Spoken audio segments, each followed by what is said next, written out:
Okay, Tom, Oleg, Peter, thank you so much again for taking the time to chat with me about Firebird. It's great to meet you all. Yeah, absolutely. Nice to meet you. Okay, Peter, so let's go ahead and start with you. How does it feel that this film is your feature directorial debut? Pretty amazing. I was actually watching the film yesterday in cinema and thought like, wow, I can be actually proud to did the best job that we could. It's been a long journey of 11 years really. With the film story, the true story of Sergei Fetisov originally reached me in 2011 already, Mhm. Berlinale Film Festival, and yeah, we have gone through a long and amazing creative process to bring it to the audiences worldwide. Great. And what compelled you to create this story for the screen? I think the beauty and the human tragedy of this simple love story. I read it over the weekend alone at home and literally cried and just felt that I have to turn this into a film. And also, I found it almost unbelievable that how could such a love story, such a forbidden love story, have existed in the Soviet Air Force during the height of the Cold War. And then we started researching and actually found other similar love stories and really realized that people fall in love even in the hardest of circumstances. hmm Definitely.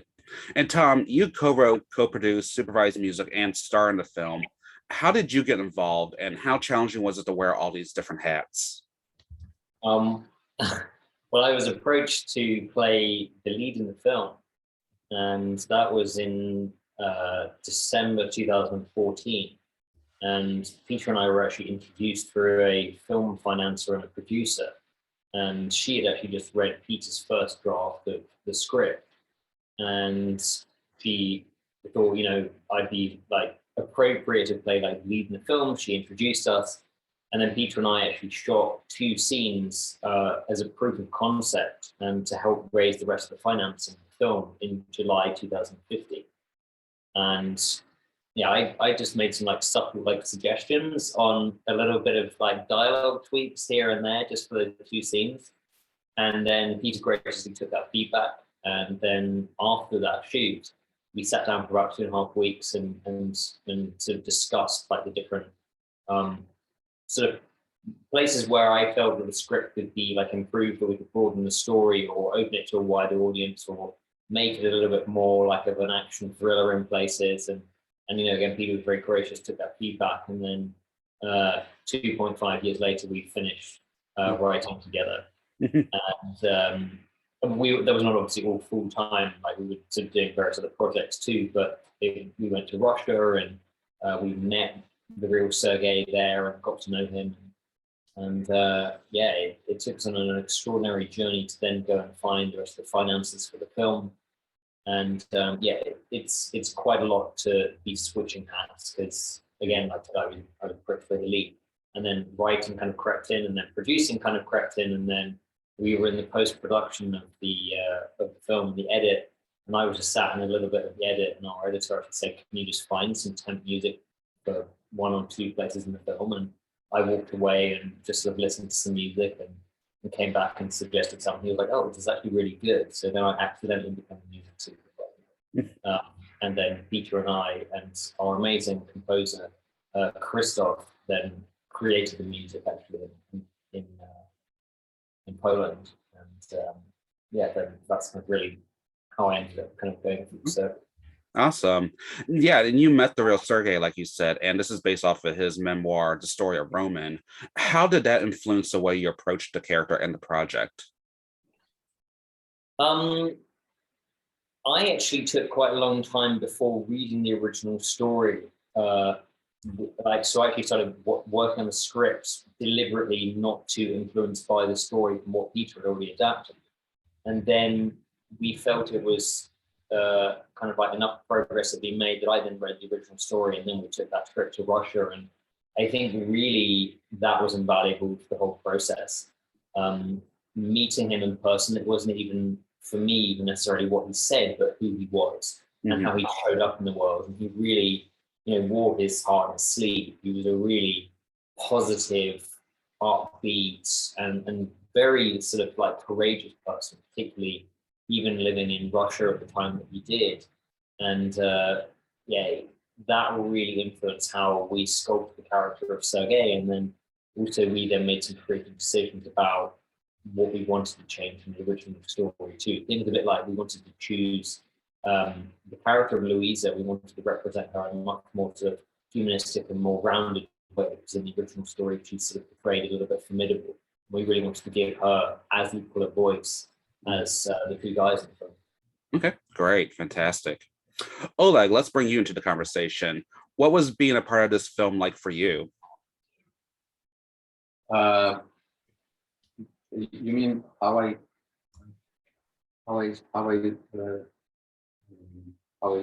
kind of what was it like? I understand.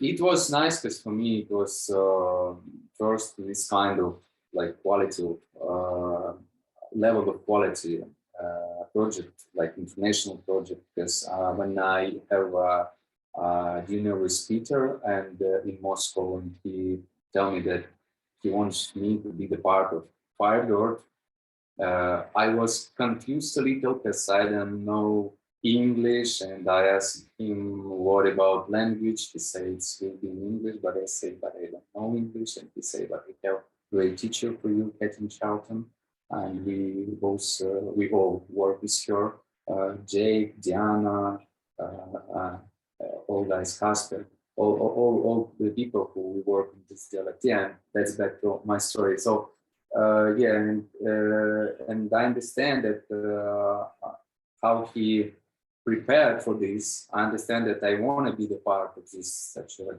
big movie, because he organized everything very professional. Like we have cool period of preparation. First we have this dialect course, then we have 3, I think, more weeks of rehearsals and screen change and in script changes. And it looks like we have rehearsal, we discuss something, and they think that, oh, we need to we delete tomorrow rehearsal because we need to work more, and they work together. And next day we have rehearsal like that with these changes, and then we have a chance to be with Tom and Jake together at the NATO base, and also we have some specialists who tell me everything about pilot lives, because he was a real pilot, and also I shooting in this real helmet, and we have very nice preparation, everything about discipline. It was other guy to teach us. So it was really nice journey until today, and everything that happened in this film. It's nice. Great. And I mean, yeah, since there is a bit of a language barrier between you and Tom, was it challenging to perform together at all? And Tom, you could answer this as well. When I entered to the room, when I have casting in the hotel room in Moscow, it was like in this room was Peter, Tom, Brigita, our producer from Riga, and Beatrice Kruger, who was a casting director. And it was like Peter say action, Tom saying his line to me. I just look at his eyes and understand that I forget everything. And I just look at these people. I understand that they're waiting for me to do something, but I can't do anything. And then Brigitte, our producer, said, "Don't worry, Tom will understand you all the way you're talking. Like you can talk Chinese, everything." Because he tries this scene like more than 100 times to your audition. So don't worry. And then, like step by step, I start to play some sentence in Russian, some in English, and it comes to my mind. And step by step, I already did it because Tom is okay with that. I'm not. Yeah, and Peter just like stand like this and say, "I like it," and they think, "Oh, okay, it's mean like go away. I want to forget you. Like that's it for you in this project." And then yeah, and then we have this meeting. What I talking about to you later, like later, yeah, before, yeah, about this meeting and how then they organize everything in this project. Yeah. Mhm. Great. Tom, do you have anything to add to that? Yeah, I think we had to work on a much more physiological level in terms of like getting to know each other, and actually really the relationship developed more through our like physical space and presence to each other. And when Peter and I were writing the script, even writing dialogue for embarking on such a type of relationship at that time, the words didn't exist anyway. And so it was kind of like quite magical to get to know each other on a level which you can't intellectually share on during that time, about what your sexual preference might be, or what you're into, or you want to come back to mine. It's all in this kind of code and eyes and eye contact and sort of like physical presence together. And so I think that we managed to get to a point of like physical trust with each other, which sometimes can be the most fascinating. Sometimes you can turn off the dialogue in a film and feel it very powerful anyway in many films. So I think that it just took a lot of trust between the two of us, and we figured it out in the end. Awesome, great. And Peter, in your opinion, what made Tom and Oleg perfect for these roles? Well, first of all, I'm glad that Oleg added that there were other people in that hotel room. Yeah, it's otherwise it might sound funny. Oh, I went to the director's hotel room for a casting. Actually, we did some other like scenes, and one of the scenes was, and I know that's off the question, but I just had to share. One of the scenes was like an older conscript abusing the younger conscript, and it was like yelling inside the hotel room, like bark like a dog and lift it up. And then we finished the casting and went outside, and in the corridor, the cleaning staff was looking at us in a very particular way. And I was having to play that very sergeant who I didn't play in the film, obviously, but I was like yelling at this other actor, and yeah, it was a bit of a mess. But so much about hotel castings. But why Tom and Oleg? Well, when we were introduced with Tom for the first time and we met, it was pretty clear to me from the first moment that Tom embodied this characteristic of Sergei, of really this subliminal, nuanced feeling of life, and brought that into his performance. So when we shot the scissor reel, I think there was no doubt it was clear that we had our Sergei. And then when we started the casting for other roles in 2018 spring, we received, I think, 2,500 self-tapes for the roles of Roman, Luisa, and Volodya. And we had done 100+ auditions over several months. We met so many amazing actors, but nobody who had this feeling of Roman. And when Oleg walked into the casting, I think it was pretty clear from the first minute that he had this energy and this feeling and this presence, which I feel is always most important. And all of us, I think, felt that, Brigitte and Tom and Beatrice, except for the one little nuance that we had to learn English in 3 months. Great. Now, this is an open question for everyone. Ultimately, what do you hope audiences take away from Firebird?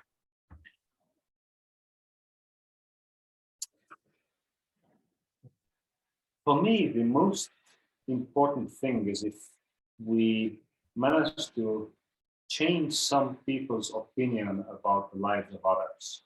Mm-hmm. See that love is love, and actually me falling in love with another man is no different than, let's say, a woman falling in love with a man.